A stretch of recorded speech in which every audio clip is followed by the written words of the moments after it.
दोस्तों ये है एक सिंगल ट्रांजिस्टर वाला जूल थीप सर्किट का सर्किट डायग्राम।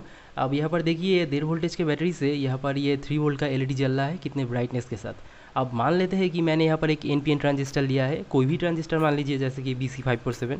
तो ये इसका कलेक्टर पिन, ये इसका बेस पिन और ये इसका एमीटर पिन।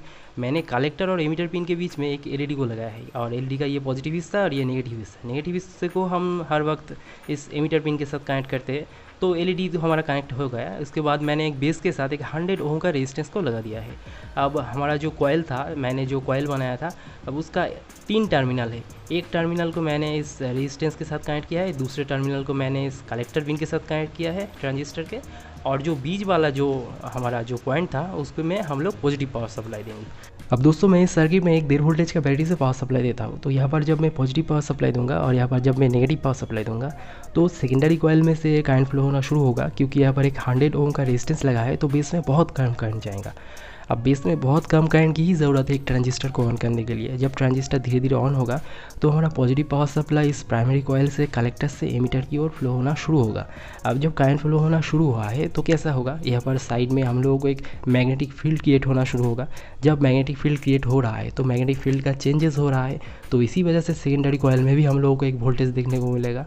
अब सेकेंडरी कॉइल में वोल्टेज देखने को मिलेगा, इसका मतलब समझ सकते हो वोल्टेज यहाँ पर बढ़ेगा तो यहाँ पर करंट भी ज़्यादा फ्लो होगा, बेस में ज़्यादा करंट पहुँचेगा, तो इसी वजह से ट्रांजिस्टर जो है हमारा ज़्यादा ऑन होगा।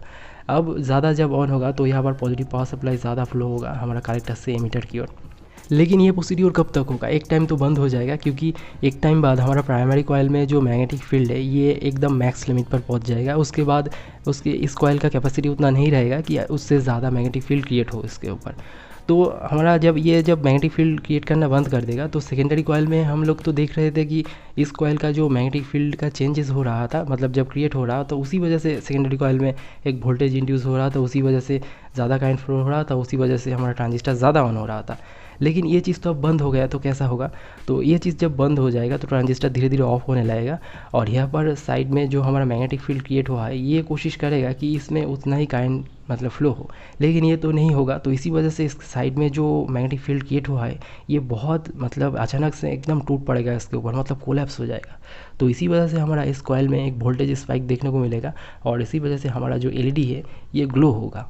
दोस्तों हमारा थ्योरी क्लास तो हो गया है, चलिए एक बार प्रैक्टिकल को भी देख लेते हैं। तो ये हमारा एक 28 गेज का एनामेल कॉपर है जिसको मैंने बीच में से बेंड कर दिया है। अब एक 18650 की जो बैटरी आता है उसको लिया है और उसके ऊपर ब्लैक टेप लगा दिया है ताकि हमें बाद में आसानी हो। और इस बैटरी के ऊपर 30 से 40 टर्न मारा है। आप 28 गेज का कॉपर वायर को छोड़कर आप 30 गेज का भी यूज़ कर सकते हैं, लेकिन ज़्यादा गेज का यूज़ करेंगे तो तार ज़्यादा पतला हो जाएगा तो प्रॉब्लम होगा, तो थोड़ा मोटा वाला यूज़ करेंगे तो ही बेहतर होगा। तो अब इस रिंग के अंदर 2 कॉइल है, एक तो हमारा प्राइमरी कॉइल है, दूसरा हमारा सेकेंडरी कॉइल है। दोस्तों क्योंकि ये एक एनामेल कॉपर वायर है तो इसका जो कोटिंग है ऊपर का तो वो हम हटा देंगे। अब मल्टीमीटर को मैंने कंटिन्यूटी टेस्ट पर डाल दिया है। अब दोनों कॉइल को हम चेक करेंगे, दोनों कॉइल का प्राइमरी और सेकेंडरी कॉइल का बीच वाला भाग को हम कनेक्ट करेंगे। तो इसलिए मैं चेक कर रहा हूँ, देखिए ये कनेक्शन हो रहा है, मतलब ये सेम कॉइल है। तो दूसरा वाला जब कनेक्शन नहीं आएगा तो ये हमारा सेकेंडरी कॉइल है। अब इन 2 कॉइल को हम एक साथ लगा देंगे तो ये हमारा बीच वाला हो जाएगा।